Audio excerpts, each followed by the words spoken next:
I humbly request former President of India, Honorable Shri Ramnath Ji Kovind sir, to address the gathering.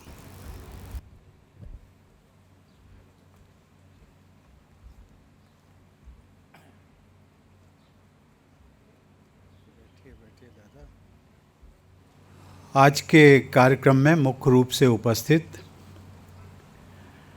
NNMF trust के अध्यक्ष doctor विराज सिंगाड़े जी, NNMF के trustee Shrimati Ratna देवी सिंगाड़े जी, NNMF के adviser Shri Dadarao Wankhede जी, NNMF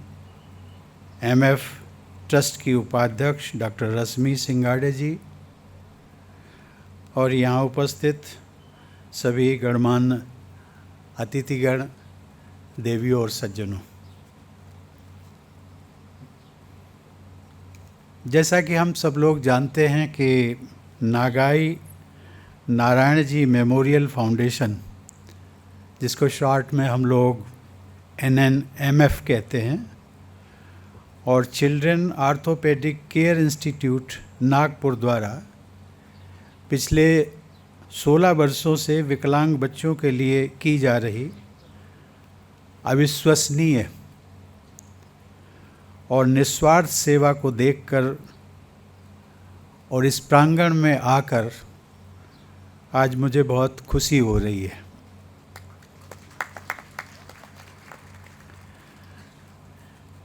ये मेरी कल्पना से परे है। जब मुझे डॉक्टर सिंगाड़े राष्ट्रपति भवन में मिले थे, जैसा उन्होंने खुद बताया, सन 2020 की बात थी। मेरे मन में था कि मैं राष्ट्रपति रहते हुए इस प्रांगण में आऊँगा, लेकिन एक कमिटमेंट था। कुछ कोरोना काल भी चल रहा था और प्रशासन ने भी कुछ इनेबिलिटी शो की थी और शायद इंफ्रास्ट्रक्चर को लेकर के, रोड कनेक्टिविटी इससे नहीं थी, उसको लेकर के यहाँ का प्रशासन भी they were a little bit hesitant. मैंने उनको प्रॉमिस किया था कि मैं आऊँगा ज़रूर, और इसलिए मुझे आज बेहद खुशी है। यहाँ आकर के मैंने एक ही चीज़ देखी कि inspire as an institution is inspiring everybody who comes over here.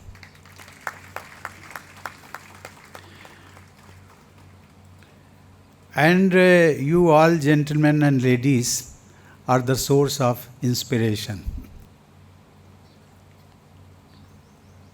हमारे महापुरुषों ने भी जो लोक कल्याण के लिए कहा, इंस्पायर टीम ने सही अर्थों में उसको चरितार्थ किया है, उसको अमली जामा पहनाया है, जिसमें कहा गया है कि मानव जाति की सेवा ही ईश्वर की वास्तविक सेवा होती है। जो बच्चे आज हमारे देश की नींव हैं और देश का भविष्य भी हैं, वे विकलांगता से पीड़ित होने पर जीवन की चुनौतियों का सामना करने और आत्मसम्मान का जीवन जीने में सबसे पीछे होते हैं। ऐसे कमज़ोर बच्चों के जीवन के इस महत्वपूर्ण समय में ये इंस्टीट्यूट बदलाव लाने का सफलतापूर्वक प्रयास कर रहा है। हम कभी कल्पना करें कि जिन बच्चों को आज मैंने देखा, विकलांग बच्चे, उनके पेरेंट्स की हैसियत यदि हमारे अपने बच्चे होते तो शायद हमारे ऊपर क्या गुजरती। अभी मैं लगभग 1 सप्ताह पहले वाराणसी के एक प्रोग्राम में था। वहाँ मेरे एक मित्र, जिनको मैं बहुत पहले से जानता हूँ, पति पत्नी दोनों डॉक्टर्स, उनका एकमात्र बेटा, और बेटा विकलांग, न केवल शरीर से विकलांग बल्कि मानसिक रूप से विकलांग। अब वो पेरेंट्स कहीं पेरेंट्स में जो जाएगा किसी से मिलने के लिए, जब वो मुझे मिलने आए तो उनको मैंने पूछा कि वेयर इज़ डॉक्टर मैम।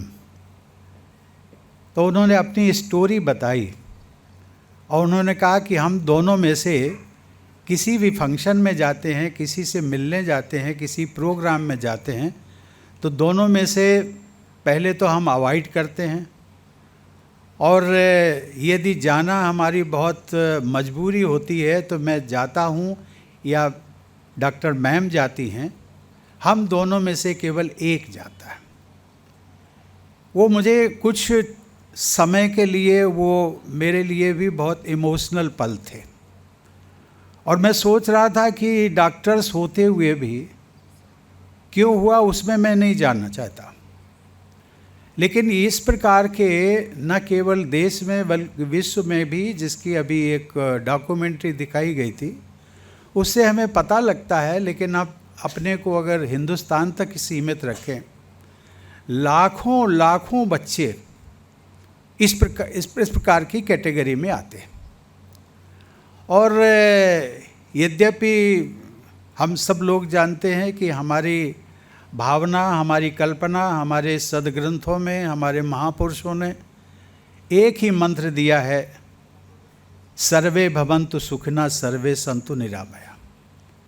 हम अपने को भी स्वस्थ रखें और दूसरों को भी स्वस्थ रखें, पूरा विश्व स्वस्थ रहे, एक ऐसी कल्पना को लेकर के हम चलते हैं।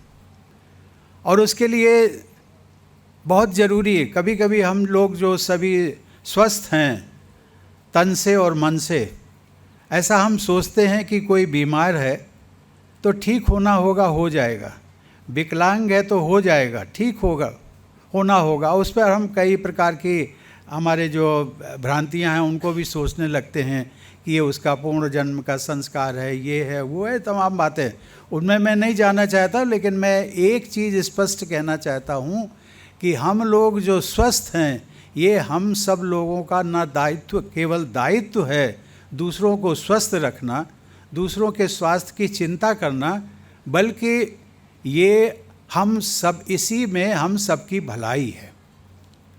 और जिसको हम कभी कभी कहते हैं कि we have to give back to the society, इसलिए डॉक्टर सिंगाड़े, आप और आपकी फैमिली को मैं जितनी भी प्रशंसा करूं,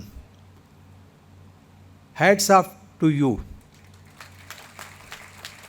वो इसलिए क्योंकि आप जिस प्रोफेशन से निकल करके आए हैं, आपका बहुत अच्छा करियर है, और अगर इस धारा में न चलते, विकलांगों को केयर करने की धारा में न चलते, तो आप किसी जगह बैठे हुए और बहुत अच्छा कंसल्टेशन करते, दूसरी जगह जाते as guest doctor, guest operation doctor जाते और अपना कमाते भी और एंजॉय करते। लेकिन आज मैं समझ सकता हूँ इनकी पीड़ा को, इनके दर्द को, इनके दायित्व को। और दायित्व क्या है? नागपुर में रहते हुए भी इनके यहाँ पर जितने भी बच्चे हैं, विकलांग बच्चे, उनकी चिंता करते करते ये शायद अपने परिवार की चिंता भूल जाते हैं। और मुझे लगता है शायद मॉर्निंग में the moment he gets up, इनको एक ही बात लगती है कि हमें अपने इंस्पायर में जाना है। और ये इनको हमेशा, ये बहुत बड़ी चीज़ है। इंसान में अगर ये चीज़ आ जाए कि एक हमारा दायित्व है समाज के प्रति, जिसका मैंने उल्लेख किया कि we have to give back to the society, हम कहीं पर भी रहें, कैसे भी रहें, whatever we can do we must do. किसकी हम मदद कर सकते हैं, किस रूप में कर सकते हैं, कितनी कर सकते हैं, जितनी कर सकते हैं वो करें। But we always must inspire not only our selves but the society as a whole also. देवी और सज्जनों, विकलांग अर्थात जिसकी एक नई परिभाषा हमारे प्रधानमंत्री जी ने दी है, बहुत अच्छी है, उसकी सराहना करनी चाहिए, दिव्यांग। और ये शायद इसीलिए क्योंकि जिसका मैंने अभी कुछ ही क्षणों पहले उल्लेख किया, एक हमारे यहाँ पर एक भ्रांति है, उसको भ्रांति मैं मानता हूँ, ना समझी है, जिसको हम मान के चलते हैं कि कहीं न कहीं ये पुराने जन्मों का हमारा है, फल मिल रहा है हमें, क्या है, उसमें हम ना जाएं, क्योंकि जिसको हमने देखा नहीं है उसके बारे में ज़्यादा चिंता ना करें, ज़्यादा अपने माथा पच्ची ना करें। लेकिन जो हम देख रहे हैं आज की तारीख में, वो सही मायने में सोसाइटी का जो दृष्टिकोण होता है दिव्यांग लोगों के प्रति, बड़ा हो, बूढ़ा हो, छोटा हो, छोटी हो, बच्चा हो, बेटी हो, कोई भी हो, सबके प्रति एक इग्नोर करने की भावना, उनको उनके प्रति हमेशा। अभी हम देखते हैं जब हम लोग सड़कों पर निकलते हैं तो कभी कोई इस प्रकार के मिल जाते हैं, कुछ तो प्रोफेशनल होते हैं, मैं उनकी बात नहीं करता हूँ, जो दिव्यांग होते भी हैं, दिव्यांग बनाए भी जाते हैं सही मायने में। और जिसका मैंने उल्लेख किया था एक वाराणसी का, क्योंकि वो विज़िट मैंने अभी की और उन बच्चों से, स्लम एरियाज़ के बच्चों से मैंने एक इंटरेक्शन किया काशी विद्यापीठ में। वहाँ पर मैंने बच्चों को बुलाया, उनको पढ़ने के लिए कोई स्थान नहीं, एक उनके यहाँ पर बरगद का पेड़, उसके नीचे वो बच्चों को, करीब 70-80 बच्चों को इन द इवनिंग, कुछ काशी विद्यापीठ से निकले हुए नौजवान, उन्होंने ये तय किया कि हम इन बच्चों को मुफ्त शिक्षा देंगे, प्रिलिमिनरी शिक्षा, और वो शिक्षा देते देते उन बच्चों को बाद में एडमिशन भी कराते।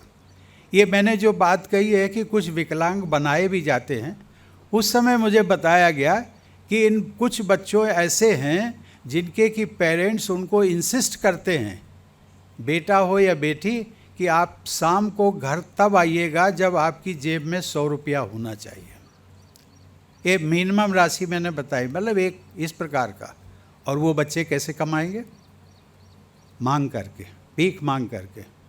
और भीख नहीं मांगेंगे तो धीरे धीरे उनको लग जाएगा कि ये भीख मांगना तो थोड़ा सा अच्छा भी नहीं लगता है, किसी की अगर हम जेब काट सकते हैं तो और भी अच्छा है। वो बड़ा सरल तरीका होता है, लेकिन उसमें बड़ी होशियारी होती है, चालाकी, वो सब नहीं कर सकते।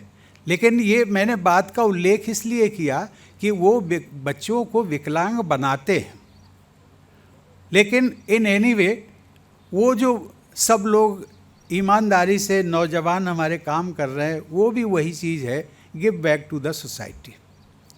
और जिस प्रकार से ये उपेक्षा का भाव, समाज का एक बहुत बड़ा वर्ग विकलांग, जिनको हम दिव्यांग कहते हैं, और प्रधानमंत्री जी ने इसका सही एक नॉमेनक्लेचर दिया कि इनको हम दिव्यांग कहें, कि सही मायने में अंग जो हैं वो उनके क्षीण हो चुके हैं, लेकिन उनके अंदर अभी भी जो एक दिव्य भावना है, उस भावना से उनको हम देखना चाहिए। इसलिए मैं कहना चाहता हूँ कि ऐसा जो उपेक्षित वर्ग है, वो अपने दैनिक जीवन में उन्हें कई तरह की चुनौतियों का सामना करना पड़ता। उन्हें शिक्षा हो, रोजगार हो, स्वास्थ्य हो, सेवा हो, परिवहन तक पहुँचने में कठिनाई हो। इसलिए समाज की मुख्य धारा में पूरी तरह से भाग लेने की उनका क्षमता जो होती है, कैपेसिटी, वो सीमित हो जाती है। उन्हें भेदभाव, लांछन और बहिष्करण का भी सामना करना पड़ता है, जो उनकी चुनौतियों को और भी बढ़ा देता है। आज समय की ज़रूरत है कि हम इन मुद्दों को पहचानें, वो जिम्मेदारी हमारी है। वहाँ वाराणसी में मैंने कहा कि ये बच्चे, मैं दिल्ली में रहता हूँ लेकिन इन बच्चों को मैं ओन करता हूँ, और जो वाराणसी के संभ्रांत परिवार के लोग हैं, आप भी ओन करिए। काशी विद्यापीठ के जो वाइस चांसलर थे, उनको भी मैंने कहा, we have to own these children because they are Indians, और कैसे हैं उनको हमें सशक्त बनाना है, कहीं पर भी हों। आज इन मुद्दों को पहचानें और उनका समाधान करें, और एक समावेशी समाज बनाने की दिशा में काम करें, तथा उनकी जो कमतर क्षमताएं हैं उन पर ध्यान दिए बिना उनको पूर्ण जीवन जीने में मदद करें। इसके लिए व्यक्तियों, संगठनों और सरकारों के सामूहिक प्रयास की आवश्यकता है। मुझे ये जानकर खुशी हुई कि इस संस्था ने महाराष्ट्र, छत्तीसगढ़, मध्य प्रदेश, तेलंगाना और उड़ीसा के दूरदराज के इलाकों से आर्थिक रूप से विकलांग पृष्ठभूमि के लगभग 15,000 से अधिक बच्चों का मुफ्त इलाज किया है। इलाज करना पैसे लेकर के और इसकी तुलना में मुफ्त इलाज करना बहुत बड़ी बात, बहुत बड़ा डिफरेंस है। देवी और सज्जनों, विकलांग बच्चों को उनकी देखभाल और पुनर्वास के लिए एक व्यापक बहुआयामी दृष्टिकोण की आवश्यकता है। महज महंगी सर्जरी सहित जटिल चिकित्सा हस्तक्षेप उनके उपचार में एक महत्वपूर्ण भूमिका निभाते हैं। उच्च व्यय आमतौर पर गरीब बच्चों को ऐसे उपचारों का लाभ उठाने से रोकता है।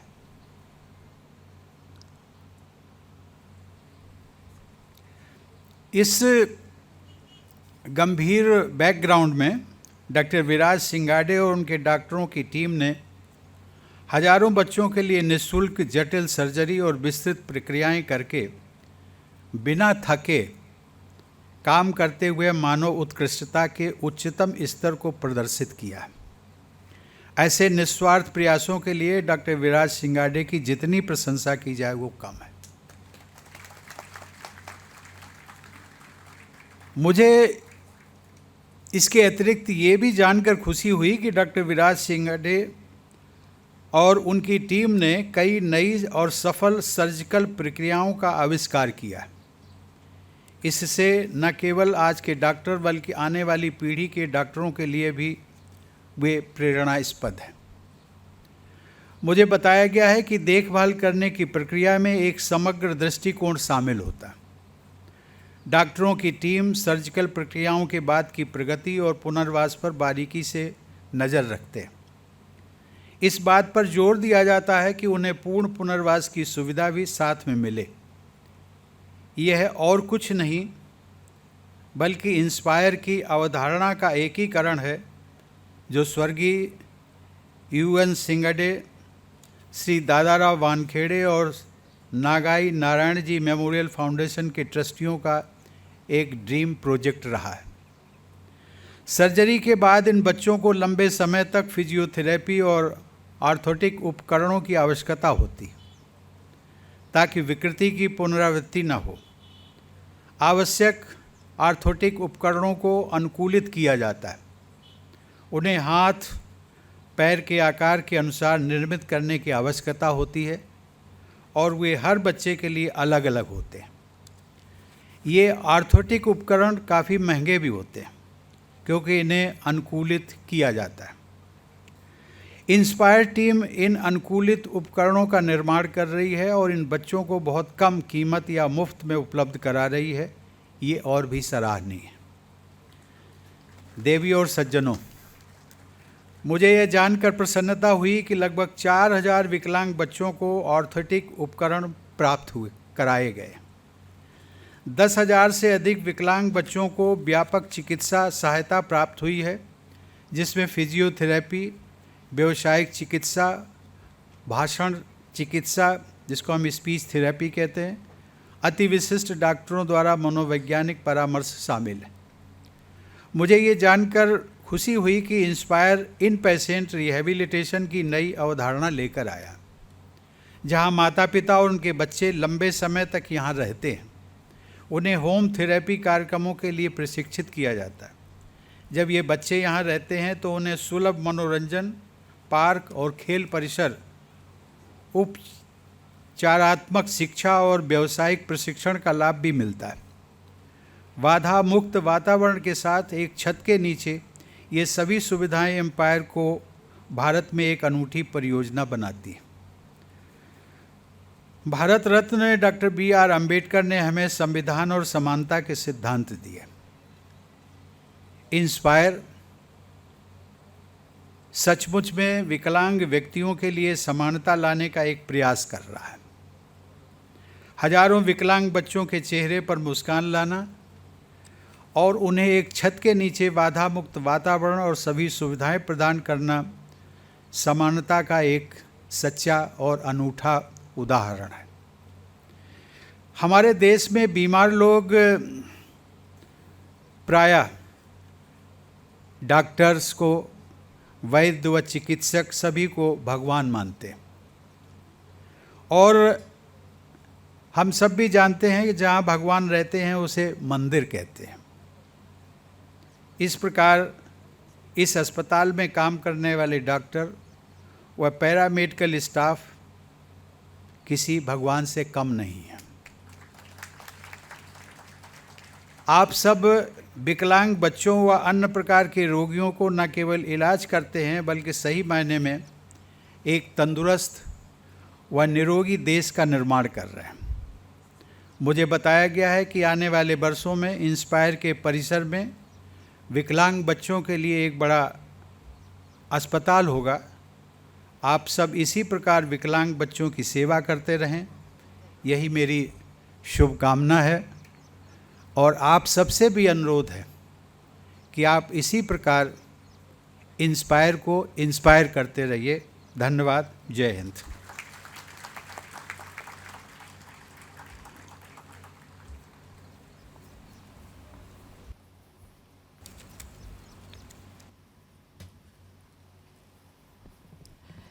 Thank you, sir.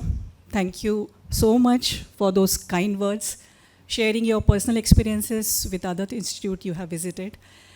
I know with your love and support, we'll definitely do it. And sir, we will need your blessings always. Please keep blessing us and supporting us.